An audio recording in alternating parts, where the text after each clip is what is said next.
بسم اللہ الرحمن الرحیم۔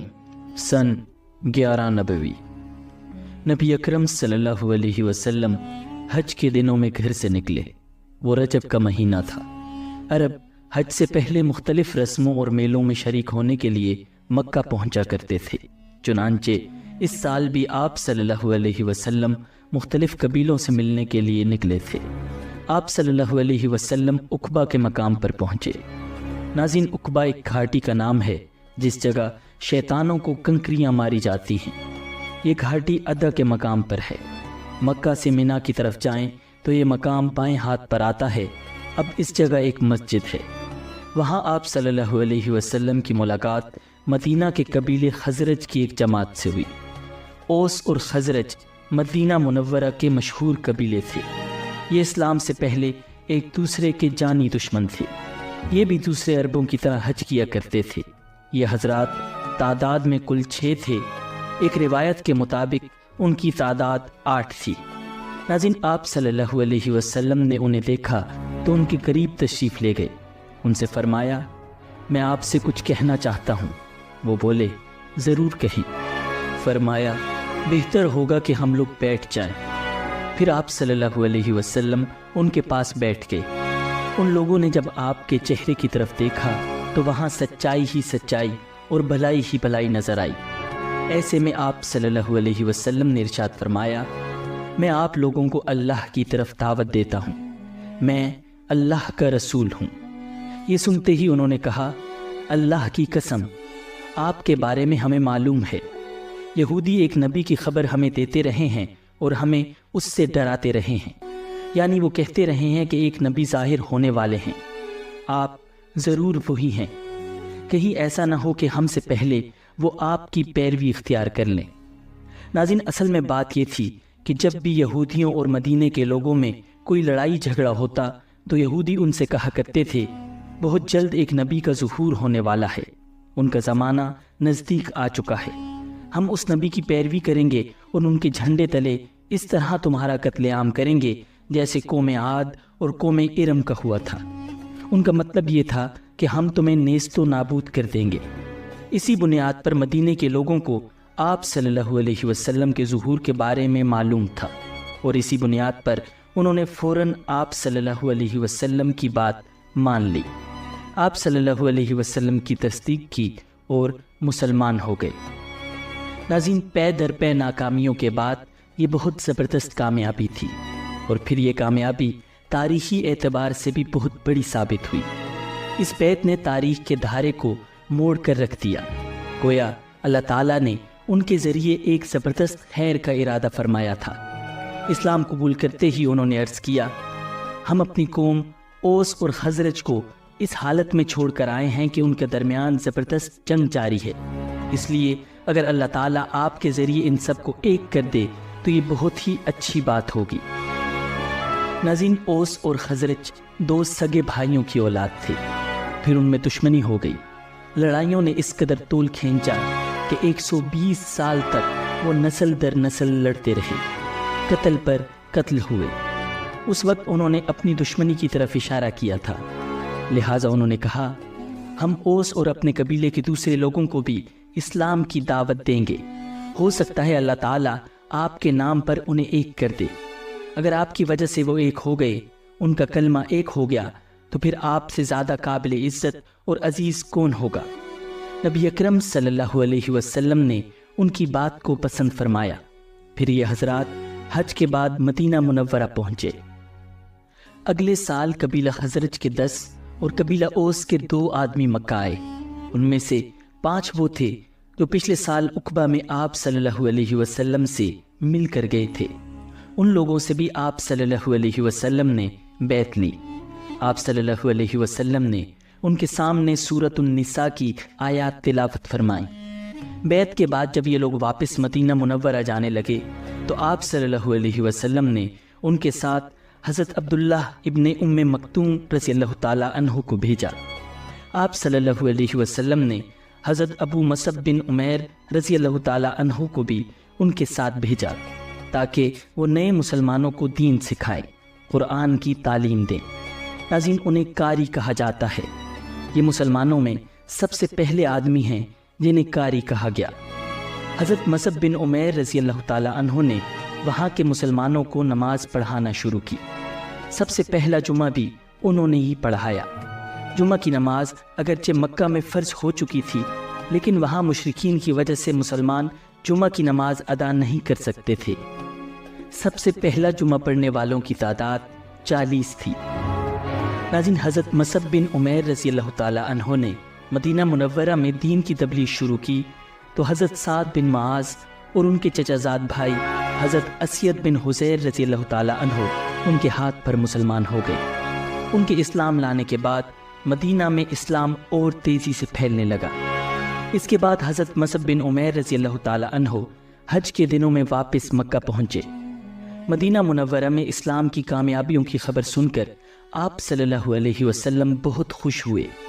مدینہ منورہ میں جو لوگ اسلام لا چکے تھے، ان میں سے جو حج کرنے کے لیے آئے تھے، انہوں نے فارغ ہونے کے بعد منا میں رات کے وقت آپ صلی اللہ علیہ وسلم سے ملاقات کی۔ جگہ اور وقت پہلے ہی طے کر لیا گیا تھا۔ ان لوگوں کے ساتھ چونکہ مدینہ سے مشرک لوگ بھی آئے ہوئے تھے اور ان سے اس ملاقات کو پوشیدہ رکھنا تھا، اس لیے یہ ملاقات رات کے وقت ہوئی۔ یہ حضرات کل 73 مرد اور 2 عورتیں تھیں۔ ملاقات کی جگہ عقبہ کی گھاٹی تھی۔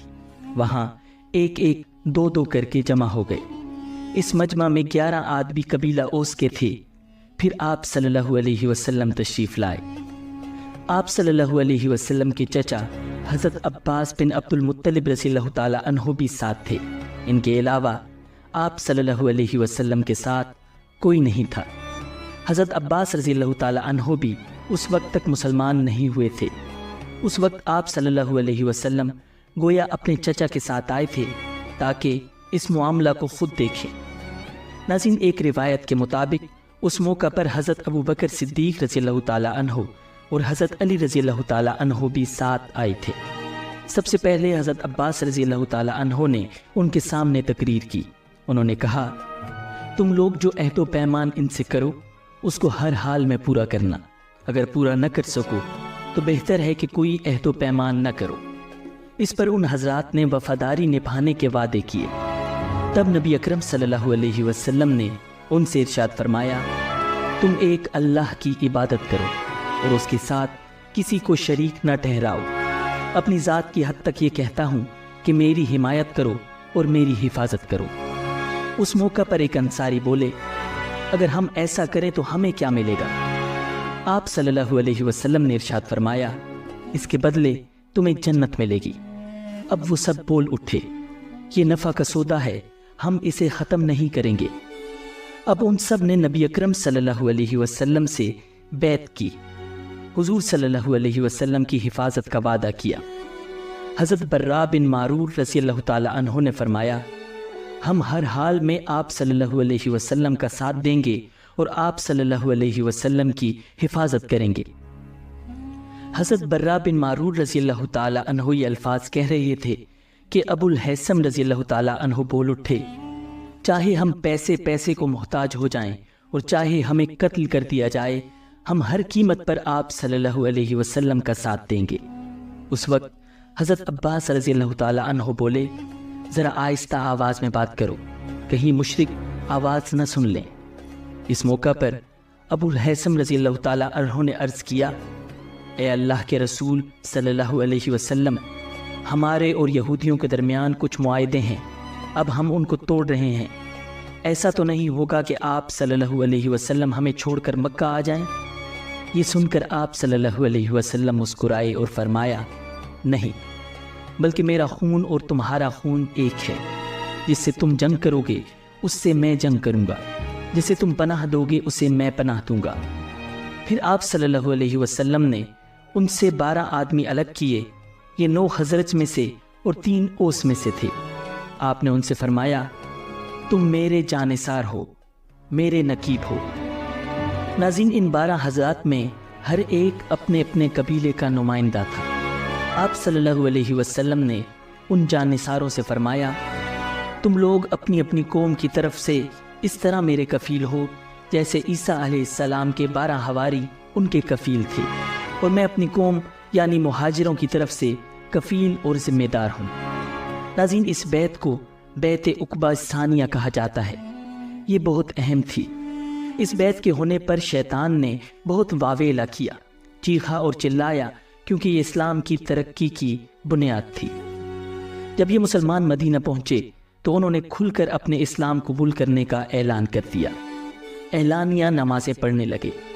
مدینہ منورہ میں حالات سازگار دیکھ کر نبی اکرم صلی اللہ علیہ وسلم نے مسلمانوں کو مدینہ منورہ کی طرف ہجرت کرنے کا حکم دیا، کیونکہ قریش کو جب یہ پتہ چلا کہ نبی اکرم صلی اللہ علیہ وسلم نے ایک جنگجو قوم کے ساتھ ناطہ جوڑ لیا ہے اور ان کے ہاں ٹھکانہ بنا لیا ہے، تو انہوں نے مسلمانوں کا مکہ میں جینا اور مشکل کر دیا، تکالیف دینے کا ایسا سلسلہ شروع کیا کہ اب تک ایسا نہیں کیا تھا۔ روز بروز صحابہ کی پریشانیاں اور مصیبتیں بڑھتی چلی گئیں۔ کچھ صحابہ کو دین سے پھیرنے کے لیے طرح طرح کے طریقے آزمائے گئے، طرح طرح کے عذاب دیے گئے۔ آخر صحابہ نے اپنی مصیبتوں کی فریاد آپ صلی اللہ علیہ وسلم سے کی اور مکہ سے ہجرت کر جانے کی اجازت مانگی۔ نبی اکرم صلی اللہ علیہ وسلم چند دن خاموش رہے۔ آخر ایک دن فرمایا، مجھے تمہاری ہجرت کا کی خبر دے دی گئی ہے، وہ یثرب یعنی مدینہ ہے۔ اور اس کے بعد حضور نبی اکرم صلی اللہ علیہ وسلم نے انہیں ہجرت کرنے کی اجازت دے دی۔ اس اجازت کے بعد صحابہ کرام ایک ایک دو دو کر کے چھپ چھپا کر جانے لگے۔ مدینہ کی طرف روانہ ہونے سے پہلے نبی اکرم صلی اللہ علیہ وسلم نے اپنے صحابہ کے درمیان بھائی چارہ فرمایا، انہیں ایک دوسرے کا بھائی بنایا۔ ناظرین، مسلمانوں میں سے جن صحابہ نے سب سے پہلے مدینہ کی طرف ہجرت کی وہ رسول اللہ صلی اللہ علیہ وسلم کے پھوپھی زاد بھائی حضرت ابو سلمہ عبداللہ بن عبداللہ مخزومی رضی اللہ تعالی عنہ ہیں۔ انہوں نے سب سے پہلے تنہا جانے کا ارادہ فرمایا۔ جب یہ حبشہ سے واپس مکہ آئے تھے تو انہیں سخت تکالیف پہنچائی گئی تھی۔ آخر انہوں نے واپس حبشہ جانے کا ارادہ کر لیا تھا، مگر پھر انہیں مدینہ کے لوگوں کے مسلمان ہونے کا پتہ چلا تو یہ رک گئے اور ہجرت کی اجازت ملنے پر مدینہ روانہ ہوئے۔ مکہ سے روانہ ہوتے وقت یہ اپنے اونٹ پر سوار ہوئے اور اپنی بیوی ام سلمہ رضی اللہ تعالی عنہا اور اپنے دودھ پیتے بچے کو بھی ساتھ سوار کر لیا۔ جب ان کے سسرال والوں کو پتہ چلا تو وہ انہیں روکنے کے لیے دوڑے اور راستے میں جا پکڑا۔ ان کا راستہ روک کر کھڑے ہو گئے۔ انہوں نے ان کے اونٹ کی مہار پکڑی اور بولے، اے ابو سلمہ، تم اپنے بارے میں اپنی مرضی کے مختار ہو، مگر ام سلمہ ہماری بیٹی ہے، ہم یہ گوارہ نہیں کر سکتے کہ تم اسے ساتھ لے جاؤ۔ یہ کہہ کر انہوں نے ام سلمہ رضی اللہ تعالی عنہا کے اونٹ کی لگام کھینچ لی۔ اسی وقت ابو سلمہ کے خاندان کے لوگ وہاں پہنچ گئے اور بولے، ابو سلمہ کا بیٹا ہمارے خاندان کا بچہ ہے، جب تم نے اپنی بیٹی کو اس کے قبضے سے چھڑا لیا تو ہم بھی اپنے بچے کو اس کے ساتھ نہیں جانے دیں گے۔ یہ کہہ کر انہوں نے بچے کو چھین لیا۔ اس طرح ان ظالموں نے حضرت ابو سلمہ رضی اللہ تعالی عنہ کو ان کی بیوی اور بچے سے جدا کر دیا۔ ابو سلمہ رضی اللہ تعالی عنہ تنہا مدینہ منورہ پہنچے۔ ناظرین، ام سلمہ رضی اللہ تعالی عنہا شوہر اور بچے کی جدائی کے غم میں روزانہ صبح سویرے مکہ سے باہر مدینہ منورہ کی طرف جانے والے راستے میں جا کر بیٹھ جاتی اور روتی رہتی۔ ایک دن ان کا ایک رشتہ دار ادھر سے گزرا، اس نے انہیں روتے دیکھا تو ترس آ گیا۔ وہ اپنی قوم کے لوگوں کے پاس گیا اور ان سے بولا، تمہیں اس غریب پر رحم نہیں آتا؟ اسے اس کے شوہر اور بچے سے جدا کر دیا، کچھ تو خیال کرو۔ آخر ان کے دل پسیج گئے۔ انہوں نے ام سلمہ رضی اللہ تعالی عنہا کو جانے کی اجازت دے دی۔ یہ خبر سن کر ابو سلمہ رضی اللہ تعالی عنہ کے رشتہ داروں نے بچہ ام سلمہ رضی اللہ تعالی عنہا کو دے دیا اور انہیں اجازت دے دی کہ بچے کو لے کر مدینہ چلی جائیں۔ اس طرح انہوں نے مدینہ کی طرف تنہا سفر شروع کیا۔ راستے میں حضرت عثمان بن طلحہ رضی اللہ تعالی عنہ ملے۔ یہ اس وقت مسلمان نہیں ہوئے تھے، کعبہ کے چابی بردار تھے۔ یہ صلح حدیبیہ کے موقع پر مسلمان ہوئے تھے۔ یہ ان کی حفاظت کی غرض سے ان کے اونٹ کے ساتھ ساتھ چلتے رہے، یہاں تک کہ انہیں قباء میں پہنچا دیا۔ پھر حضرت عثمان بن طلحہ رضی اللہ تعالی عنہ یہ کہتے ہوئے رخصت ہو گئے کہ تمہارے شوہر یہاں موجود ہیں۔ اس طرح ام سلمہ رضی اللہ تعالی عنہا مدینہ پہنچی۔ ناظرین، آپ پہلی مہاجر خاتون ہیں جو شوہر کے بغیر مدینہ آئی۔ حضرت عثمان بن طلحہ رضی اللہ تعالیٰ عنہ نے انہیں مدینہ پہنچا کر جو عظیم احسان کیا تھا، اس کی بنیاد پر وہ کہا کرتی تھیں، میں نے عثمان بن طلحہ سے زیادہ نیک اور شریف کسی کو نہیں پایا۔ ناظرین، اس کے بعد مکہ سے مسلمانوں کی مدینہ آمد شروع ہو گئی۔ صحابہ کرام رضی اللہ تعالیٰ عنہم ایک کے بعد ایک آتے رہے۔ انصاری مسلمان انہیں اپنے گھروں میں ٹھہراتے، ان کی ضروریات کا خیال رکھتے۔ حضرت عمر رضی اللہ تعالیٰ عنہ اور عیاش بن ابو ربیعہ رضی اللہ تعالیٰ عنہ 20 آدمیوں کے ایک قافلے کے ساتھ مدینہ پہنچے۔ ناظرین، حضرت عمر رضی اللہ تعالیٰ عنہ کی ہجرت کی خاص بات یہ ہے کہ مکہ سے چھپ کر نہیں نکلے، بلکہ باقاعدہ اعلان کر کے نکلے۔ انہوں نے پہلے خانہ کعبہ کا طواف کیا، پھر مقام ابراہیم پر 2 رکعت نماز ادا کی۔ اس کے بعد مشرکین سے بولے، جو شخص اپنے بچوں کو یتیم کرنا چاہتا ہے، اپنی بیوی کو بیوہ کرنا چاہتا ہے، یا اپنی ماں کی گود ویران کرنا چاہتا ہے، وہ مجھے جانے سے روک کر دکھائے۔ ان کا یہ اعلان سن کر سارے قریش کو سانپ سونگ گیا، کسی نے ان کا پیچھا کرنے کی جرت نہ کی۔ وہ بڑے وقار سے ان سب کے سامنے روانہ ہوئے۔ ناظرین، حضرت ابو بکر صدیق رضی اللہ تعالیٰ عنہ بھی ہجرت کی تیاری کر رہے تھے۔ ہجرت سے پہلے وہ آرزو کیا کرتے تھے کہ نبی اکرم صلی اللہ علیہ وسلم کے ساتھ وہ ہجرت کریں۔ وہ روانگی کی تیاری کر چکے تھے۔ ایک دن نبی اکرم صلی اللہ علیہ وسلم نے ان سے فرمایا، ابو بکر جلدی نہ کرو، امید ہے مجھے بھی اجازت ملنے والی ہے۔ چنانچہ حضرت ابو بکر رضی اللہ تعالیٰ عنہ رک گئے۔ انہوں نے ہجرت کے لیے 2 اونٹنیاں تیار کر رکھی تھی۔ انہوں نے ان دونوں کو 800 درہم میں خریدا تھا اور انہیں 4 ماہ سے کھلا پلا رہے تھے۔ مشرکین نے جب یہ دیکھا کہ مسلمان ہجرت کرتے جا رہے ہیں اور مدینہ کے رہنے والے بڑے جنگجو ہیں، وہاں مسلمان روز بروز طاقت پکڑتے چلے جائیں گے، تو انہیں خوف محسوس ہوا کہ اللہ کے رسول بھی کہیں مدینہ نہ چلے جائیں اور وہاں انصار کے ساتھ مل کر ہمارے خلاف جنگ کی تیاری نہ کرنے لگیں۔ تو وہ سب جمع ہوئے اور سوچنے لگے کہ کیا قدم اٹھائیں۔ یہ قریش دار الندوہ میں جمع ہوئے تھے۔ دار الندوہ ان کے مشورہ کرنے کی جگہ تھی۔ یہ پہلا پختہ مکان تھا جو مکہ میں تعمیر ہوا۔ قریش کے اس مشورے میں شیطان بھی شریک ہوا۔ وہ انسانی شکل میں آیا تھا اور ایک بوڑھے کے روپ میں تھا۔ وہ دروازے پہ آ کر ٹھہر گیا۔ اسے دیکھ کر لوگوں نے پوچھا، آپ کون بزرگ ہیں؟ اس نے کہا، میں نجد کا سردار ہوں۔ آپ لوگ جس غرض سے یہاں جمع ہوئے ہیں، میں بھی اسی کے بارے میں سن کر آیا ہوں، تاکہ لوگوں کی باتیں سنوں اور ہو سکے تو کوئی مفید مشورہ بھی دوں۔ ناظرین، اس پر قریشیوں نے اسے اندر بلا لیا۔ اب انہوں نے مشورہ شروع کیا۔ ان میں سے کوئی بولا، اس شخص کا معاملہ تم دیکھ ہی چکے ہو۔ اللہ کی قسم، اب ہر وقت اس بات کا خطرہ ہے کہ اپنے نئے اور اجنبی مددگاروں کے ساتھ مل کر ہم پر حملہ کرے، لہٰذا مشورہ کر کے اس کے بارے میں کوئی ایک بات طے کر لو۔ وہاں موجود ایک شخص ابو البختری بن ہشام نے کہا، اسے بیڑیاں پہنا کر ایک کوٹری میں بند کر دو اور اس کے بعد کچھ عرصہ تک انتظار کرو، تاکہ اس کی بھی وہی حالت ہو جائے جو اس جیسے شاعروں کی ہو چکی ہے، اور یہ بھی انہی کی طرح موت کا شکار ہو جائے۔ اس پر شیطان نے کہا، ہرگز نہیں، یہ رائے بالکل غلط ہے۔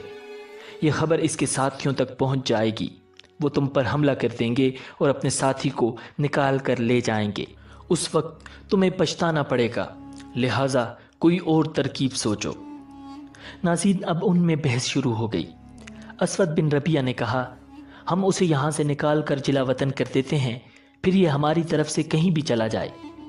اس پر نجدی یعنی شیطان نے کہا، یہ رائے بھی غلط ہے۔ تم دیکھتے نہیں اس کی باتیں کس قدر خوبصورت ہیں، کتنی میٹھی ہیں۔ وہ اپنا کلام سنا کر لوگوں کے دلوں کو موہ لیتا ہے۔ اللہ کی قسم، اگر تم نے اسے جلا وطن کر دیا تو تمہیں امن نہیں ملے گا۔ یہ کہیں بھی جا کر لوگوں کے دلوں کو موہ لے گا، پھر تم پر حملہ آور ہوگا اور تمہاری یہ ساری سرداری چھین لے گا، لہٰذا کوئی اور بات سوچو۔ اس پر ابو جہل نے کہا، میری ایک ہی رائے ہے اور اس سے بہتر رائے کوئی نہیں ہو سکتی۔ سب نے کہا، اور وہ کیا ہے؟ ابو جہل نے کہا، آپ لوگ ہر خاندان اور ہر قبیلے کا ایک ایک بہادر اور طاقتور نوجوان لیں، ہر ایک کو ایک ایک تلوار دیں، ان سب کو محمد پر حملہ کرنے کے لیے صبح سویرے بھیجیں، وہ سب ایک ساتھ اس پر اپنی تلواروں کا ایک بھرپور وار کریں، اس طرح اسے قتل کر دیں۔ اس سے ہوگا کہ اس کے قتل میں سارے قبیلے شامل ہو جائیں گے، لہٰذا محمد کے خاندان والوں میں اتنی طاقت نہیں ہوگی کہ وہ ان سب سے جنگ کریں، لہٰذا وہ خون بہا لینے پر آمادہ ہو جائیں گے، وہ ہم انہیں دے دیں گے۔ اس پر شیطان خوش ہو کر بولا، ہاں یہ ہے اعلیٰ رائے، میرے خیال میں اس سے اچھی رائے کوئی اور نہیں ہو سکتی۔ ناظرین، اس رائے کو سب نے منظور کر لیا۔ اللہ تعالیٰ نے فوراً جبریل علیہ السلام کو نبی اکرم صلی اللہ علیہ وسلم کے پاس بھیج دیا۔ انہوں نے عرض کیا، آپ روزانہ جس بستر پر سوتے ہیں آج اس پر نہ سوئیں۔ اس کے بعد انہوں نے مشرکین کی سازش کی خبر دی۔ چنانچہ سورہ انفال کی آیہ نمبر 30 میں اللہ رب العزت نے ارشاد فرمایا، وَإِذْ يَمْكُرُ بِكَ الَّذِينَ كَفَرُوا لِيُثْبِتُوكَ أَوْ يَقْتُلُوكَ أَوْ يُخْرِجُوكَ وَيَمْكُرُونَ وَيَمْكُرُ اللَّهُ وَاللَّهُ خَيْرُ الْمَاكِرِينَ۔ اور اے پیغمبر، وہ وقت یاد کرو جب کافر لوگ تمہارے خلاف منصوبے بنا رہے تھے کہ تمہیں گرفتار کر لیں یا تمہیں قتل کر دیں یا تمہیں وطن سے نکال دیں۔ وہ اپنے منصوبے بنا رہے تھے اور اللہ اپنا منصوبہ بنا رہا تھا، اور اللہ سب سے بہتر منصوبہ بنانے والا ہے۔ غرض جب رات 1/3 گزر گئی تو مشرکین کا ٹولہ حضور اکرم صلی اللہ علیہ وسلم کے گھر تک پہنچ کر چھپ گیا۔ وہ انتظار کرنے لگا کہ کب وہ سوئیں اور وہ سب یکدم ان پر حملہ کر دیں۔ ان کفار کی تعداد 100 تھی۔ ادھر حضور نبی اکرم صلی اللہ علیہ وسلم نے حضرت علی رضی اللہ تعالی عنہ سے فرمایا، تم میرے بستر پر سو جاؤ اور میری یمنی چادر اوڑھ لو۔ پھر آپ صلی اللہ علیہ وسلم نے حضرت علی رضی اللہ تعالی عنہ کو تسلی دیتے ہوئے فرمایا، تمہارے ساتھ کوئی ناخوشگوار واقعہ پیش نہیں آئے گا۔ ناظرین، مشرکوں کے جس گروہ نے آپ صلی اللہ علیہ وسلم کے گھر کو گھیر رکھا تھا، ان میں حکیم بن ابو العاص، عقبہ بن ابی معیط، نصر بن حارث، اسید بن خلف، زمع بن اسود اور ابو جہل بھی شامل تھے۔ ابو جہل اس وقت دبی آواز میں اپنے ساتھیوں سے کہہ رہا تھا، محمد کہتا ہے اگر تم اس کے دین کو قبول کر لوگے تو تمہیں عرب اور عجم کی بادشاہت مل جائے گی، اور مرنے کے بعد تمہیں دوبارہ زندگی عطا ہو جائے گی، اور وہاں تمہارے لیے ایسی جنتیں ہوں گی، ایسے باغات ہوں گے جیسے اردن کے باغات ہیں۔ لیکن اگر تم میری پیروی نہیں کرو گے تو تم سب تباہ ہو جاؤ گے، مرنے کے بعد دوبارہ زندہ کیے جاؤ گے تو تمہارے لیے وہاں جہنم کی آگ تیار ہوگی، اس میں تمہیں جلایا جائے گا۔ نبی اکرم صلی اللہ علیہ وسلم نے اس کے یہ الفاظ سن لیے۔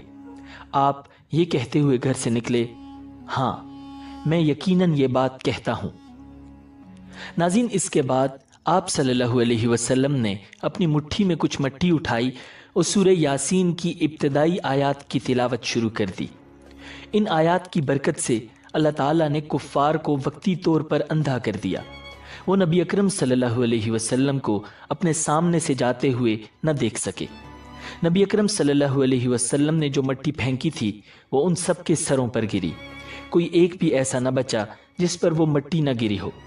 جب قریش کو پتہ چلا کہ نبی اکرم صلی اللہ علیہ وسلم ان کے سروں پر خاک ڈال کر جا چکے تو وہ سب گھر کے اندر داخل ہوئے۔ آپ صلی اللہ علیہ وسلم کے بستر پر حضرت علی رضی اللہ تعالی عنہ چادر اوڑھے سو رہے تھے۔ یہ دیکھ کر وہ بولے، خدا کی قسم، یہ تو اپنی چادر اوڑھے سو رہے ہیں۔ لیکن جب چادر الٹی گئی تو بستر پر حضرت علی رضی اللہ تعالی عنہ نظر آئے۔ مشرکین حیرت زدہ رہ گئے۔ انہوں نے حضرت علی رضی اللہ تعالی عنہ سے پوچھا، تمہارے نبی کہاں ہیں؟ مگر انہوں نے کچھ نہ بتایا۔ تو وہ حضرت علی رضی اللہ تعالی عنہ کو مارتے ہوئے باہر لے آئے اور مسجد حرام تک لائے۔ کچھ دیر تک انہوں نے انہیں روکے رکھا، پھر چھوڑ دیا۔ اب نبی اکرم صلی اللہ علیہ وسلم کو ہجرت کے سفر پر روانہ ہونا تھا۔ انہوں نے حضرت جبریل علیہ السلام سے پوچھا، میرے ساتھ دوسرا ہجرت کرنے والا کون ہوگا؟ جواب میں حضرت جبریل علیہ السلام نے کہا، ابو بکر صدیق ہوں گے۔ نبی اکرم صلی اللہ علیہ وسلم اس وقت تک چادر اوڑے ہوئے تھے۔ اسی حالت میں حضرت ابو بکر صدیق رضی اللہ تعالی عنہ کے گھر پہنچے، دروازے پر دستک دی تو حضرت اسماء رضی اللہ تعالی عنہا نے دروازہ کھولا اور حضور صلی اللہ علیہ وسلم کو دیکھ کر اپنے والد حضرت ابو بکر صدیق رضی اللہ تعالی عنہ کو بتایا کہ رسول اللہ صلی اللہ علیہ وسلم آئے ہیں اور چادر اوڑے ہوئے ہیں۔ یہ سنتے ہی ابو بکر صدیق رضی اللہ تعالی عنہ بول اٹھے، اللہ کی قسم، اس وقت آپ صلی اللہ علیہ وسلم یقیناً کسی خاص کام سے تشریف لائے ہیں۔ پھر انہوں نے آپ صلی اللہ علیہ وسلم کو اپنی چارپائی پر بٹھایا۔ آپ صلی اللہ علیہ وسلم نے ارشاد فرمایا، دوسرے لوگوں کو یہاں سے اٹھا دو۔ حضرت ابو بکر صدیق رضی اللہ تعالی عنہ نے حیران ہو کر عرض کیا، اے اللہ کے رسول، یہ تو سب میرے گھر والے ہیں۔ اس پر آپ صلی اللہ علیہ وسلم نے ارشاد فرمایا، مجھے ہجرت کی اجازت مل گئی ہے۔ ابو بکر صدیق رضی اللہ تعالی عنہ فوراً بول اٹھے، میرے ماں باپ آپ پر قربان، کیا میں آپ کے ساتھ جاؤں گا؟ جواب میں حضور صلی اللہ علیہ وسلم نے ارشاد فرمایا، ہاں تم میرے ساتھ جاؤ گے۔ یہ سنتے ہی خوشی کے مارے حضرت ابو بکر صدیق رضی اللہ تعالی عنہ رونے لگے۔ حضرت عائشہ صدیقہ رضی اللہ تعالی عنہ فرماتی ہیں، میں نے اپنے والد کو روتے دیکھا تو بہت حیران ہوئی، اس لیے کہ میں اس وقت تک نہیں جانتی تھی کہ انسان خوشی کی وجہ سے بھی رو سکتا ہے۔ پھر حضرت ابو بکر صدیق رضی اللہ تعالی عنہ نے عرض کیا، اے اللہ کے رسول، آپ پر میرے ماں باپ قربان، آپ ان دونوں اونٹنیوں میں سے ایک لے لیں، میں نے انہیں اسی سفر کے لیے تیار کیا ہے۔ اس پر نبی اکرم صلی اللہ علیہ وسلم نے ارشاد فرمایا، میں یہ قیمت دے کر لے سکتا ہوں۔ یہ سن کر حضرت ابو بکر صدیق رضی اللہ تعالی عنہ رونے لگے اور عرض کیا، اے اللہ کے رسول، آپ پر میرے ماں باپ قربان، میں اور میرا سب مال تو آپ ہی کا ہے۔ نبی اکرم صلی اللہ علیہ وسلم نے ایک اونٹنی لے لی۔ ناظرین، بعض روایات میں آتا ہے کہ حضور صلی اللہ علیہ وسلم نے اونٹنی کی قیمت ادا کی تھی۔ اس اونٹنی کا نام قصوہ تھا۔ یہ آپ صلی اللہ علیہ وسلم کی وفات تک آپ کے پاس ہی رہی۔ حضرت ابو بکر صدیق رضی اللہ تعالی عنہ کی خلافت میں اس کی موت واقع ہوئی۔ سیدہ عائشہ رضی اللہ تعالی عنہ فرماتی ہیں کہ ہم نے ان دونوں اونٹنیوں کو جلدی جلدی سفر کے لیے تیار کیا، چمڑے کی ایک تھیلی میں کھانے پینے کا سامان رکھ دیا۔ حضرت اسماء رضی اللہ تعالی عنہا نے اپنی چادر پھاڑ کر اس کے ایک حصے سے ناشتے کی تھیلی باندھ دی، دوسرے حصے سے انہوں نے پانی کے برتن کا منہ بند کر دیا۔ اس پر آن حضرت صلی اللہ علیہ وسلم نے ارشاد فرمایا، اللہ تعالیٰ تمہاری اس اوڑھنی کے بدلے جنت میں 2 اوڑھنیاں دے گا۔ ناظرین، اوڑھنی کو پھاڑ کر 2 کرنے کے عمل کی بنیاد پر حضرت اسماء رضی اللہ تعالی عنہا کو ذات النطاقین کا لقب ملا، یعنی 2 اوڑھنی والی۔ یاد رہے کہ نطاق اس دوپٹے کو کہا جاتا ہے جسے عرب کی عورتیں کام کے دوران کمر کے گرد باندھ لیتی تھی۔ پھر رات کے وقت نبی اکرم صلی اللہ علیہ وسلم حضرت ابو بکر صدیق رضی اللہ تعالی عنہ کے ساتھ روانہ ہوئے اور پہاڑ سور کے پاس پہنچے۔ سفر کے دوران کبھی حضرت ابو بکر صدیق رضی اللہ تعالی عنہ نبی اکرم صلی اللہ علیہ وسلم کے آگے چلنے لگتے تو کبھی پیچھے۔ حضور صلی اللہ علیہ وسلم نے دریافت فرمایا، ابو بکر ایسا کیوں کر رہے ہو؟ جواب میں انہوں نے عرض کیا، اللہ کے رسول، میں اس خیال سے پریشان ہوں کہ کہیں راستے میں کوئی آپ کی گھات میں نہ بیٹھا ہو۔ ناظرین، اس پہاڑ میں ایک غار تھا۔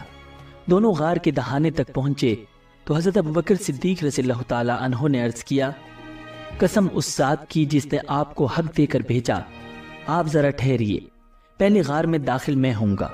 اگر غار میں کوئی موذی کیڑا ہوا تو کہیں وہ آپ کو نقصان نہ پہنچا دے۔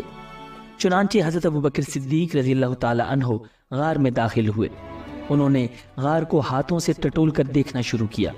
جہاں کوئی سوراخ ملتا اپنی چادر سے ایک ٹکڑا پھاڑ کر اس کو بند کر دیتے۔ اس طرح انہوں نے تمام سوراخ بند کر دیے، مگر ایک سوراخ رہ گیا اور اسی میں سانپ تھا۔ حضرت ابو بکر صدیق رضی اللہ تعالی عنہ نے اس سوراخ پر اپنی ایڑی رکھ دی۔ اس کے بعد نبی اکرم صلی اللہ علیہ وسلم غار میں داخل ہوئے۔ ادھر سانپ نے اپنے سوراخ پر ایڑی دیکھی تو اس پر ڈنک مارا۔ تکلیف کی شدت سے حضرت ابوبکر صدیق رضی اللہ تعالی عنہ کی آنکھوں سے آنسو نکل پڑے، لیکن انہوں نے اپنے منہ سے آواز نہ نکلنے دی، اس لیے کہ اس وقت نبی اکرم صلی اللہ علیہ وسلم ان کے زانوں پر سر رکھ کر سو رہے تھے۔ حضرت ابوبکر صدیق رضی اللہ تعالی عنہ نے سانپ کے ڈسنے کے باوجود اپنے جسم کو ذرا سی بھی حرکت نہ دی، نہ آواز نکالی کہ کہیں حضور صلی اللہ علیہ وسلم کی آنکھ نہ کھل جائے۔ تاہم آنکھ سے آنسو نکلنے کو وہ کسی طرح نہ روک سکے۔ وہ حضور صلی اللہ علیہ وسلم پر گرے۔ ان کے گرنے سے آپ صلی اللہ علیہ وسلم کی آنکھ کھل گئی۔ آپ صلی اللہ علیہ وسلم نے حضرت ابوبکر صدیق رضی اللہ تعالی عنہ کی آنکھوں میں آنسو دیکھے تو پوچھا، ابو بکر کیا ہوا؟ انہوں نے جواب دیا، آپ پر میرے ماں باپ قربان، مجھے سانپ نے ڈس لیا ہے۔ آپ صلی اللہ علیہ وسلم نے اپنا لعاب دہن سانپ کے کانٹے کی جگہ پر لگا دیا۔ اس سے تکلیف اور زہر کا اثر فوراً دور ہو گیا۔ صبح ہوئی، نبی اکرم صلی اللہ علیہ وسلم کو حضرت ابوبکر صدیق رضی اللہ تعالی عنہ کے جسم پر چادر نہ نظر آئی تو دریافت فرمایا، ابو بکر چادر کہاں ہے؟ انہوں نے فرمایا، اللہ کے رسول، میں نے چادر پھاڑ پھاڑ کر اس غار کے سوراخ بند کیے ہیں۔ آپ صلی اللہ علیہ وسلم نے دعا کے لیے ہاتھ اٹھا دیے اور فرمایا، اے اللہ، ابو بکر کو جنت میں میرا ساتھی بنانا۔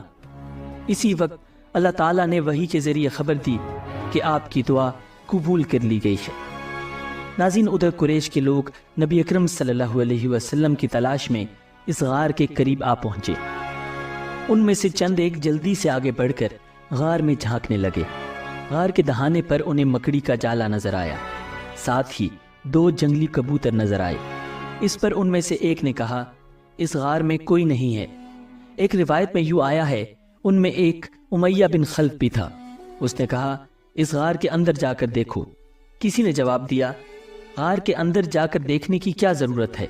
غار کے منہ پر بہت جالے لگے ہوئے ہیں، اگر وہ اندر جاتے تو یہ جالے باقی نہ رہتے، نہ یہاں کبوتر کے انڈے ہوتے۔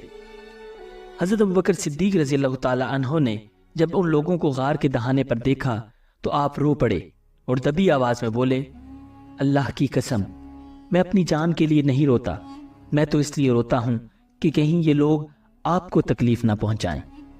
اس پر نبی اکرم صلی اللہ علیہ وسلم نے ارشاد فرمایا، ابو بکر غم نہ کرو، اللہ ہمارے ساتھ ہے۔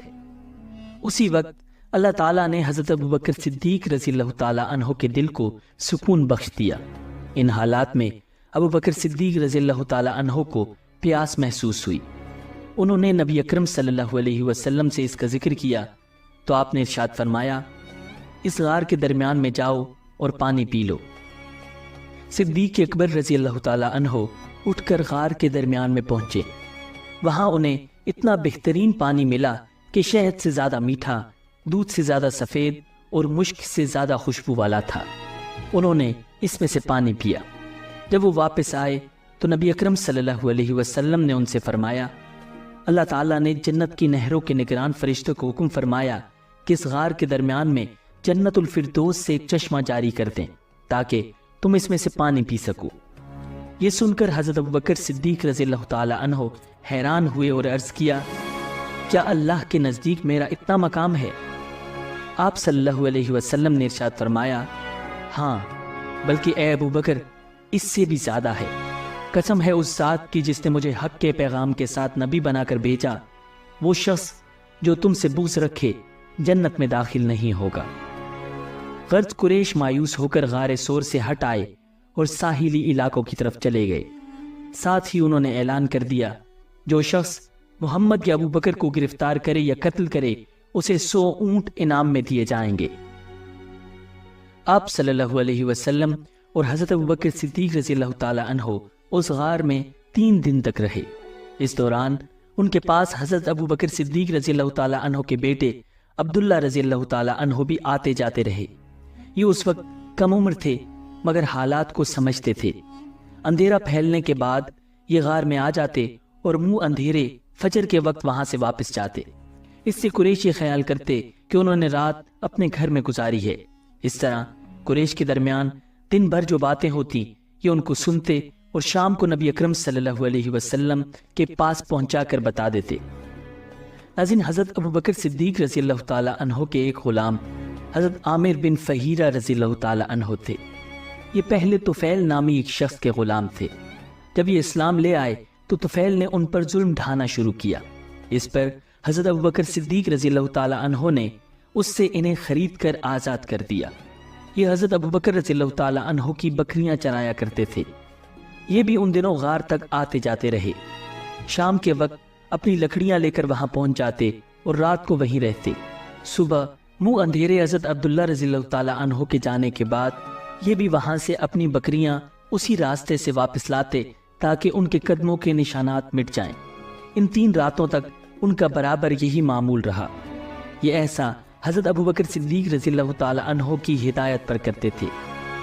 حضرت عبداللہ رضی اللہ تعالی عنہ کو بھی حضرت ابوبکر صدیق رضی اللہ تعالی عنہ نے یہی حکم دیا تھا کہ وہ دن بھر قریش کی باتیں سنا کریں اور شام کو انہیں بتا دیا کریں۔ عامر بن فہیرہ رضی اللہ تعالی عنہ کو ہدایت تھی کہ دن بھر بکریاں چرایا کریں اور شام کو غار میں ان کا دودھ پہنچایا کریں۔ حضرت ابوبکر صدیق رضی اللہ تعالی عنہ کی بیٹی اسما رضی اللہ تعالی عنہ بھی شام کے وقت ان کے لیے کھانا پہنچاتی تھی۔ ان 3 کے علاوہ اس غار کا پتہ کسی کو نہیں تھا۔ 3 دن اور رات گزرنے پر نبی اکرم صلی اللہ علیہ وسلم نے حضرت اسما رضی اللہ تعالی عنہ سے فرمایا، اب تم علی کے پاس جاؤ، انہیں غار کے بارے میں بتا دو اور ان سے کہو وہ کسی رہبر کا انتظام کر دیں۔ آج رات کا کچھ پہر گزرنے کے بعد وہ رہبر یہاں آ جائے۔ چنانچہ حضرت اسما رضی اللہ تعالی عنہ سیدھی حضرت علی رضی اللہ تعالی عنہ کے پاس آئیں۔ انہیں آپ صلی اللہ علیہ وسلم کا پیغام دیا۔ حضرت علی رضی اللہ تعالی عنہ نے فوراً اجرت کا ایک رہبر کا انتظام کیا۔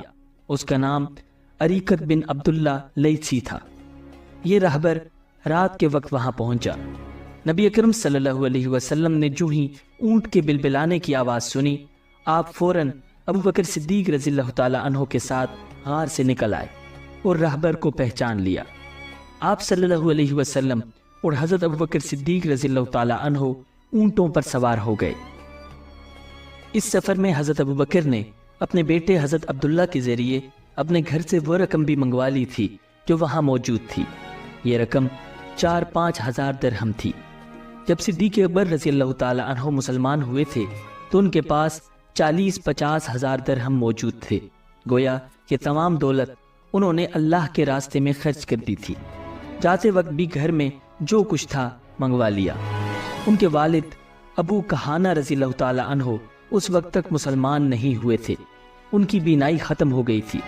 وہ گھر آئے تو اپنی پوتی حضرت اسما رضی اللہ تعالی عنہ سے کہنے لگے، میرا خیال ہے ابو بکر اپنی اور اپنے مال کی وجہ سے تمہیں مصیبت میں ڈال گئے ہیں۔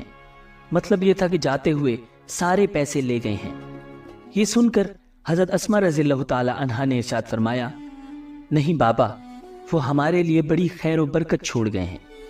حضرت اسما کہتی ہیں، اس کے بعد میں نے کچھ کنکر ایک تھیلی میں ڈالے اور ان کو طاق میں رکھ دیا۔ اس میں میرے والد اپنے پیسے رکھتے تھے۔ پھر اس تھیلی پر کپڑا ڈال دیا اور اپنے دادا کا ہاتھ ان پر رکھتے ہوئے میں نے کہا، یہ دیکھیے روپے یہاں رکھے ہیں۔ ابو کہانہ رضی اللہ تعالی عنہ نے اپنا ہاتھ رکھ کر محسوس کیا اور بولے، اگر وہ یہ مال تمہارے لیے چھوڑ گئے ہیں تب فکر کی کوئی بات نہیں، یہ تمہارے لیے کافی ہے۔ حالانکہ حقیقت یہ تھی کہ والد صاحب ہمارے لیے کچھ بھی نہیں چھوڑ کر گئے تھے۔ ناظرین، غار سے نکل کر نبی اکرم صلی اللہ علیہ وسلم اور حضرت ابوبکر صدیق رضی اللہ تعالی عنہ اونٹوں پر سوار ہوئے اور رہبر کے ساتھ سفر شروع کیا۔ حضرت عامر بن فہیرہ رضی اللہ تعالی عنہ بھی حضرت ابوبکر صدیق رضی اللہ تعالی عنہ کے ساتھ اسی اونٹ پر سوار تھے۔ غرض یہ مختصر سا قافلہ روانہ ہوا۔ رہبر انہیں ساحل سمندر کے راستے سے لے کر جا رہا تھا۔ راستے میں کوئی ملتا اور حضرت ابوبکر صدیق رضی اللہ تعالی عنہ سے پوچھتا کہ تمہارے ساتھ کون ہیں، تو آپ اس کے جواب میں فرماتے، میرے ساتھ میرے رہبر ہیں، یعنی میرے ساتھ مجھے راستہ دکھانے والے ہیں۔ ان کا مطلب تھا کہ یہ دین کا راستہ دکھانے والے ہیں، مگر پوچھنے والے اس گول مول جواب سے یوں سمجھتے یہ کوئی رہبر ہیں جو ساتھ جا رہے ہیں۔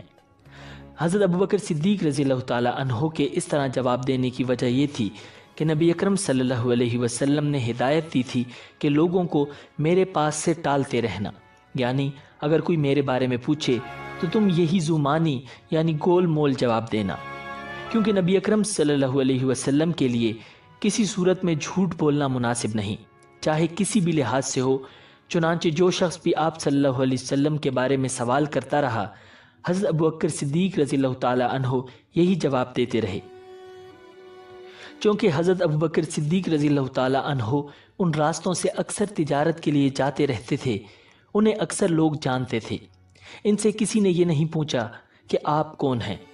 ناظرین، قریش نے یہ اعلان کر رکھا تھا کہ جو بھی نبی اکرم صلی اللہ علیہ وسلم اور حضرت ابوبکر صدیق رضی اللہ تعالی عنہ کی نشاندہی کرے گا، اسے انعام میں 100 اونٹنیاں دی جائیں گی۔ یہ اعلان سراقہ بن مالک رضی اللہ تعالی عنہ نے بھی سنا، جو اس وقت تک ایمان نہیں لائے تھے۔ سراقہ رضی اللہ تعالی عنہ خود اپنی کہانی ان الفاظ میں سناتے ہیں: میں نے یہ اعلان سنا ہی تھا کہ میرے پاس ساحلی بستی کا ایک آدمی آیا۔ اس نے کہا کہ اے سراقہ، میں نے کچھ لوگوں کو ساحل کے قریب جاتے دیکھا ہے، اور میرا خیال ہے کہ وہ محمد صلی اللہ علیہ وسلم اور ان کے ساتھی ہیں۔ مجھے بھی یقین ہو گیا کہ وہ نبی اکرم صلی اللہ علیہ وسلم اور ان کے ساتھی ہی ہو سکتے ہیں۔ چنانچہ میں اٹھا، گھر گیا اور اپنی باندی کو حکم دیا کہ میری گھوڑی نکال کر چپکے سے وادی میں پہنچا دے اور وہیں ٹھہر کر میرا انتظار کرے۔ اس کے بعد میں نے اپنا نیزہ نکالا اور اپنے گھر کے پچھلی طرف نکل کر وادی میں پہنچا۔ اس رازداری کا مقصد یہ تھا کہ میں اکیلا ہی کام کر ڈالوں اور 100 اونٹنیوں کا انعام حاصل کر لوں۔ میں نے اپنی زرہ بھی پہن لی تھی۔ پھر میں اپنی گھوڑی پر سوار ہو کر اس طرف روانہ ہوا۔ میں نے اپنی گھوڑی کو بہت تیز دوڑایا، یہاں تک کہ آخر کار میں نبی اکرم صلی اللہ علیہ وسلم سے کچھ فاصلے پر پہنچ گیا۔ لیکن اسی وقت میری گھوڑی کو ٹھوکر لگی، وہ منہ کے بل نیچے گری، میں بھی نیچے گرا۔ پھر گھوڑی اٹھ کر ہنہنانے لگی۔ میں اٹھا، میرے ترکش میں فال کے تیر تھے۔ یہ وہ تیر تھے جن سے عرب کے لوگ فال نکالتے تھے۔ ان میں سے کسی تیر پر لکھا ہوتا تھا کرو اور کسی پر لکھا ہوتا تھا نہ کرو۔ میں نے ان میں سے ایک تیر لیا اور فال نکالی، یعنی میں جاننا چاہتا تھا یہ کام کروں یا نہ کروں۔ فال میں انکار نکلا، یعنی یہ کام نہ کرو، لیکن یہ بات میری مرضی کے خلاف تھی۔ میں 100 اونٹنیوں کا انعام حاصل کرنا چاہتا تھا۔ نہ والا تیر نکلنے کے باوجود میں گھوڑی پر سوار ہو کر آگے بڑھا، یہاں تک کہ نبی اکرم صلی اللہ علیہ وسلم کے بہت قریب پہنچ گیا، جو کہ اس وقت قرآن کریم کی تلاوت کر رہے تھے اور پیچھے مڑ کر نہیں دیکھ رہے تھے۔ البتہ حضرت ابوبکر صدیق رضی اللہ تعالی عنہ مڑ کر بار بار دیکھ رہے تھے۔ اسی وقت میری گھوڑی کی اگلی دونوں ٹانگیں گھٹنوں تک زمین میں دھس گئیں، حالانکہ وہاں زمین سخت اور پتھریلی تھی۔ میں نے پھر فال نکالی، انکار والا تیر ہی نکلا۔ آخر میں پکار اٹھا، میری طرف دیکھیے، میں آپ کو کوئی نقصان نہیں پہنچاؤں گا اور نہ میری طرف سے آپ کو کوئی ناگوار بات پیش آئے گی۔ میں سراقہ بن مالک ہوں، آپ کا ہمدرد ہوں، آپ کو نقصان پہنچانے والا نہیں ہوں۔ مجھے معلوم نہیں کہ میری بستی کے لوگ بھی آپ کی طرف روانہ ہو چکے ہیں یا نہیں۔ یہ کہنے سے میرا مطلب تھا اگر کچھ اور لوگ اس طرف آ رہے ہوں گے تو میں انہیں روک دوں گا۔ اس پر آپ صلی اللہ علیہ وسلم نے حضرت ابوبکر صدیق رضی اللہ تعالی عنہ سے ارشاد فرمایا، اس سے پوچھو یہ کیا چاہتا ہے۔ اب میں نے انہیں اپنے بارے میں بتایا، اپنے ارادے کے بارے میں بتا دیا اور بولا، بس آپ دعا کر دیجئے کہ میری گھوڑی کی ٹانگیں زمین سے نکل آئیں۔ میں وعدہ کرتا ہوں اب آپ کا پیچھا نہیں کروں گا۔ نبی اکرم صلی اللہ علیہ وسلم نے دعا فرمائی۔ آپ کے دعا فرماتے ہی حضرت سراقہ رضی اللہ تعالی عنہ کے گھوڑی کے پاؤں زمین سے نکل آئے۔ گھوڑی کے پاؤں جو ہی باہر آئے، سراقہ رضی اللہ تعالی عنہ پھر اس پر سوار ہوئے اور آپ صلی اللہ علیہ وسلم کی طرف بڑھے۔ آپ صلی اللہ علیہ وسلم نے دعا فرمائی، اے اللہ ہمیں اس سے باز رکھ۔ اس دعا کے ساتھ ہی گھوڑی پیٹ تک زمین میں دھس گئی۔ اب انہوں نے کہا، اے محمد، میں قسم کھا کر کہتا ہوں مجھے اس مصیبت سے نجات دلا دیں، میں آپ کا ہمدرد ثابت ہوں گا۔ نبی اکرم صلی اللہ علیہ وسلم نے ارشاد فرمایا، اے زمین اسے چھوڑ دے۔ یہ فرمانا تھا کہ ان کی گھوڑی زمین سے نکل آئی۔ ناظرین، بعض تفاسیر میں لکھا ہے کہ سراقہ رضی اللہ تعالی عنہ نے 7 مرتبہ وعدہ خلافی کی، ہر بار ایسا ہی ہوا۔ بعض روایات میں ہے کہ ایسا 3 بار ہوا۔ آخر حضرت سراقہ رضی اللہ تعالی عنہ سمجھ گئے تھے کہ وہ آپ صلی اللہ علیہ وسلم تک نہیں پہنچ سکتے، چنانچہ انہوں نے کہا، میں اب آپ کا پیچھا نہیں کروں گا، آپ میرے سامان میں سے کچھ لینا چاہے تو لے لیں، سفر میں آپ کے کام آئے گا۔ نبی اکرم صلی اللہ علیہ وسلم نے ان سے کچھ لینے سے انکار کر دیا اور فرمایا، تم بس اپنے آپ کو روکے رکھو اور کسی کو ہم تک نہ آنے دو۔ آپ صلی اللہ علیہ وسلم نے سراقہ رضی اللہ تعالیٰ عنہ سے یہ بھی فرمایا، اے سراقہ، اس وقت تمہارا کیا حال ہوگا جب تمہیں کسریٰ کے کنگن پہنائے جائیں گے۔ سراقہ رضی اللہ تعالیٰ عنہ یہ سن کر حیران ہوئے اور بولے، آپ نے کیا فرمایا؟ کسریٰ بادشاہ کے کنگن مجھے پہنائے جائیں گے؟ ارشاد فرمایا، ہاں ایسا ہی ہوگا۔ نبی اکرم صلی اللہ علیہ وسلم کی یہ حیرت انگیز پیشن گوئی تھی، کیونکہ اس وقت ایسا ہونے کا قطعاً کوئی امکان دور دور تک نہیں تھا۔ لیکن پھر ایک وقت آیا کہ حضرت سراقہ رضی اللہ تعالیٰ عنہ مسلمان ہوئے۔ حضرت عمر رضی اللہ تعالیٰ عنہ کے دور میں جب مسلمانوں کو فتوحات پر فتوحات ہوئیں اور ایران کے بادشاہ کسریٰ کو شکست فاش ہوئی، تو اس مال غنیمت میں کسریٰ کے کنگن بھی تھے۔ یہ کنگن حضرت عمر رضی اللہ تعالیٰ عنہ نے حضرت سراقہ رضی اللہ تعالیٰ عنہ کو پہنائے، اور اس وقت سراقہ رضی اللہ تعالیٰ عنہ کو یاد آیا کہ نبی اکرم صلی اللہ علیہ وسلم نے ہجرت کے وقت ارشاد فرمایا تھا، اے سراقہ، اس وقت تک تمہارا کیا حال ہوگا جب تمہیں کسریٰ کے کنگن پہنائے جائیں گے۔ ناظرین، اپنے ایمان لانے کی تفصیل سراقہ بن مالک رضی اللہ تعالیٰ عنہ یوں بیان کرتے ہیں کہ جب نبی اکرم صلی اللہ علیہ وسلم حنین اور طائف کے مارکوں سے فارغ ہو چکے تو میں ان سے ملنے کے لیے روانہ ہوا۔ ان سے میری ملاقات جارانہ کے مقام پر ہوئی۔ میں انصاری سواروں کے درمیان سے لشکر کے اس حصے کی طرف روانہ ہوا جہاں آپ صلی اللہ علیہ وسلم اپنی اونٹنی پر تشریف فرما تھے۔ میں نے نزدیک پہنچ کر عرض کیا، اے اللہ کے رسول، میں سراقہ ہوں۔ ارشاد فرمایا، قریب آ جاؤ۔ میں نزدیک چلا آیا اور پھر ایمان لے آیا۔ حضرت عمر رضی اللہ تعالیٰ عنہ نے کسریٰ کے کنگن مجھے پہناتے ہوئے فرمایا تھا، تمام تعریفیں اس ذات باری تعالیٰ کے لیے ہیں جس نے یہ چیزیں شاہ ایران کسریٰ بن ہرمز سے چھین لیں، جو یہ کہا کرتا تھا، میں انسانوں کا پروردگار ہوں۔ ناظرین، یہ سراقہ نبی اکرم صلی اللہ علیہ وسلم سے معافی ملنے کے بعد واپس پلٹے اور راستے میں جو بھی آپ صلی اللہ علیہ وسلم کی تلاش میں آتا ہوا انہیں ملا، یہ اسے یہ کہہ کر لوٹاتے رہے، میں اس طرف سے ہی ہو کر آ رہا ہوں، ادھر مجھے کوئی نہیں ملا، اور لوگ جانتے ہی ہیں مجھے راستوں کی کتنی پہچان ہے۔ غرض اس روز یہ قافلہ تمام رات چلتا رہا، یہاں تک کہ چلتے چلتے اگلے دن دوپہر کا وقت آ گیا۔ اب دور دور تک کوئی آتا جاتا نظر نہیں آ رہا تھا۔ ایسے میں سامنے ایک چٹان ابھری ہوئی نظر آئی، اس کا سایہ کافی دور تک پھیلا ہوا تھا۔ نبی اکرم صلی اللہ علیہ وسلم نے اس جگہ پر پڑاؤ ڈالنے کا ارادہ فرمایا۔ حضرت ابوبکر صدیق رضی اللہ تعالیٰ عنہ سواری سے اترے اور اپنے ہاتھوں سے جگہ کو صاف کرنے لگے تاکہ آپ صلی اللہ علیہ وسلم چٹان کے سائے میں سو سکیں۔ جگہ صاف کرنے کے بعد حضرت ابوبکر صدیق رضی اللہ تعالیٰ عنہ نے اپنی آستین وہاں بچھا دی اور عرض کیا، اللہ کے رسول، یہاں سو جائیے، میں پہرا دوں گا۔ نبی اکرم صلی اللہ علیہ وسلم سو گئے۔ ایسے میں حضرت ابوبکر صدیق رضی اللہ تعالیٰ عنہ نے ایک چرواہے کو چٹان کی طرف جاتے دیکھا، شاید وہ بھی سائے میں آرام کرنا چاہتا تھا۔ ابوبکر صدیق رضی اللہ تعالیٰ عنہ فوراً اس طرف مڑے اور اس سے بولے، تم کون ہو؟ اس نے بتایا، میں مکہ کا رہنے والا ایک چرواہا ہوں۔ حضرت ابوبکر صدیق رضی اللہ تعالیٰ عنہ بولے، کیا تمہاری بکریوں میں کوئی دودھ والی بکری ہے؟ جواب میں اس نے کہا، ہاں ہے۔ پھر وہ ایک بکری سامنے لایا، اپنے ایک برتن میں دودھ دہا اور حضرت ابوبکر صدیق رضی اللہ تعالیٰ عنہ کو دیا۔ وہ دودھ کا برتن اٹھائے آپ صلی اللہ علیہ وسلم کے پاس آئے، جو کہ اس وقت سو رہے تھے۔ انہوں نے آپ صلی اللہ علیہ وسلم کو جگانا مناسب نہ سمجھا، دودھ کا برتن لیے اس وقت تک کھڑے رہے جب تک آپ صلی اللہ علیہ وسلم جاگ نہیں گئے۔ حضرت ابوبکر صدیق رضی اللہ تعالیٰ عنہ نے دودھ میں پانی کی دھار ڈالی تاکہ وہ ٹھنڈا ہو جائے، پھر خدمت میں پیش کیا اور عرض کیا کہ دودھ پی لیجئے۔ آپ صلی اللہ علیہ وسلم نے دودھ نوش فرمایا اور پوچھا، کیا روانگی کا وقت ہو گیا؟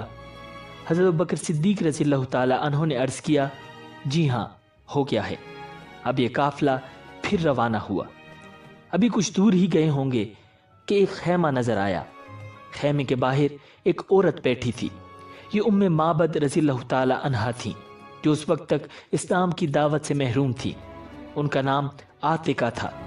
یہ ایک بہادر اور شریف خاتون تھی۔ انہوں نے بھی آنے والوں کو دیکھ لیا۔ اس وقت معبد رضی اللہ تعالی عنہا کو یہ معلوم نہیں تھا کہ یہ چھوٹا سا قافلہ کن ہستیوں کا ہے۔ نزدیک آنے پر نبی اکرم صلی اللہ علیہ وسلم کو معبد رضی اللہ تعالی عنہا کے پاس ایک بکری کھڑی نظر آئی۔ وہ بہت ہی کمزور اور دبلی پتلی بکری تھی۔ آپ صلی اللہ علیہ وسلم نے معبد رضی اللہ تعالی عنہا سے دریافت کیا، کیا اس کے تھنوں میں دودھ ہے؟ معبد بولی، اس کمزور اور مریل بکری کے تھنوں میں دودھ کہاں سے آئے گا؟ آپ صلی اللہ علیہ وسلم نے ارشاد فرمایا، کیا تم مجھے اس کو دھونے کی اجازت دو گی؟ اس پر معبد رضی اللہ تعالی عنہا بولی، لیکن یہ تو ابھی ویسے بھی دودھ دینے والی نہیں ہوئی، آپ خود سوچئے یہ دودھ کس طرح دے سکتی ہے؟ میری طرف سے اجازت ہے، اگر اس سے آپ دودھ نکال سکتے ہیں تو نکال لیجئے۔ حضرت ابوبکر صدیق رضی اللہ تعالی عنہ اس بکری کو حضور اکرم صلی اللہ علیہ وسلم کے پاس لے آئے۔ آپ صلی اللہ علیہ وسلم نے اس کی کمر اور تھنوں پر ہاتھ پھیرا اور دعا کی، اے اللہ، اس بکری میں ہمارے لیے برکت عطا فرما۔ جو ہی آپ صلی اللہ علیہ وسلم نے یہ دعا مانگی، بکری کے تھن دودھ سے بھر گئے اور ان سے دودھ ٹپکنے لگا۔ یہ نظارہ دیکھ کر معبد رضی اللہ تعالی عنہا حیرت زدہ رہ گئیں۔ آپ صلی اللہ علیہ وسلم نے ارشاد فرمایا، ایک برتن لاؤ۔ حضرت معبد رضی اللہ تعالی عنہا ایک برتن اٹھا لائیں۔ وہ اتنا بڑا تھا کہ اس سے 8-10 آدمی سیراب ہو سکتے تھے۔ غرض حضور نبی اکرم صلی اللہ علیہ وسلم نے بکری کا دودھ نکالا۔ اس کے تھنوں میں بہت دودھ بھر گیا تھا۔ آپ صلی اللہ علیہ وسلم نے وہ دودھ پہلے معبد رضی اللہ تعالی عنہا کو دیا۔ انہوں نے خوب سیر ہو کر پیا۔ اس کے بعد ان کے گھر والوں نے پیا۔ آخر میں نبی اکرم صلی اللہ علیہ وسلم نے خود دودھ نوش فرمایا اور پھر ارشاد فرمایا، قوم کو پلانے والا خود سب سے بعد میں پیتا ہے۔ سب کے دودھ پی لینے کے بعد آپ صلی اللہ علیہ وسلم نے پھر بکری کا دودھ نکال کر معبد رضی اللہ تعالی عنہا کو دے دیا اور وہاں سے آگے روانہ ہوئے۔ شام کے وقت معبد رضی اللہ تعالی عنہا کے شوہر ابو معبد رضی اللہ تعالی عنہ لوٹے۔ وہ اپنی بکریوں کو چرانے کے لیے گئے ہوئے تھے۔ خیمے پر پہنچے تو وہاں بہت سا دودھ نظر آیا۔ دودھ دیکھ کر حیران ہو گئے۔ بیوی سے بولے، اے معبد، یہ یہاں دودھ کیسا رکھا ہے؟ گھر میں تو کوئی دودھ دینے والی بکری نہیں ہے۔ مطلب یہ تھا کہ یہاں جو بکری تھی وہ تو دودھ دے ہی نہیں سکتی تھی، پھر یہ دودھ کہاں سے آیا؟ حضرت معبد رضی اللہ تعالی عنہا بولی، آج یہاں سے ایک بہت مبارک شخص کا گزر ہوا تھا۔ یہ سن کر حضرت ابو معبد رضی اللہ تعالی عنہ اور حیران ہوئے، پھر بولے، ان کا حلیہ تو بتاؤ۔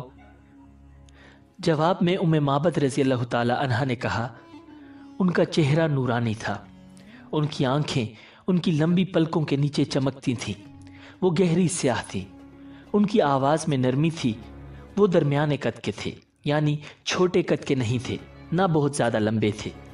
ان کا کلام ایسا تھا جیسے کسی لڑی میں موتی پیرو دیے گئے ہوں۔ بات کرنے کے بعد جب خاموش ہوتے تھے تو ان پر باوقار سنجیدگی ہوتی تھی۔ اپنے ساتھیوں کو کسی بات کا حکم دیتے تھے تو وہ جلد از جلد اس کو پورا کرتے تھے۔ وہ انہیں کسی بات سے روکتے تھے تو فوراً رک جاتے تھے۔ وہ انتہائی خوش اخلاق تھے۔ ان کی گردن سے نور کی کرنیں پھوٹتی تھیں۔ ان کے دونوں ابرو ملے ہوئے تھے، بال نہایت سیاہ تھے۔ وہ دور سے دیکھنے پر نہایت شاندار اور قریب سے دیکھنے پر نہایت حسین و جمیل لگتے تھے۔ ان کی طرف نظر پڑتی تو پھر دوسری طرف ہٹ نہیں سکتی تھی۔ اپنے ساتھیوں میں وہ سب سے زیادہ حسین و جمیل اور باروب تھے، سب سے زیادہ بلند مرتبہ تھے۔ حضرت معبد رضی اللہ تعالی عنہا کا بیان کردہ حلیہ سن کر ان کے شوہر بولے، اللہ کی قسم، یہ حلیہ اور صفات تو انہی قریشی بزرگ کی ہیں۔ اگر میں اس وقت یہاں ہوتا تو ضرور ان کی پیروی اختیار کر لیتا، اور میں اب اس کی کوشش کروں گا۔ چنانچہ روایات میں آتا ہے کہ حضرت معبد اور حضرت ابو معبد رضی اللہ تعالی عنہما ہجرت کر کے مدینہ منورہ آئے تھے اور انہوں نے اسلام قبول کر لیا تھا۔ حضرت معبد رضی اللہ تعالی عنہا کی جس بکری کا دودھ آپ صلی اللہ علیہ وسلم نے دوہا تھا، وہ بکری حضرت عمر رضی اللہ تعالی عنہ کی خلافت کے زمانے تک زندہ رہی۔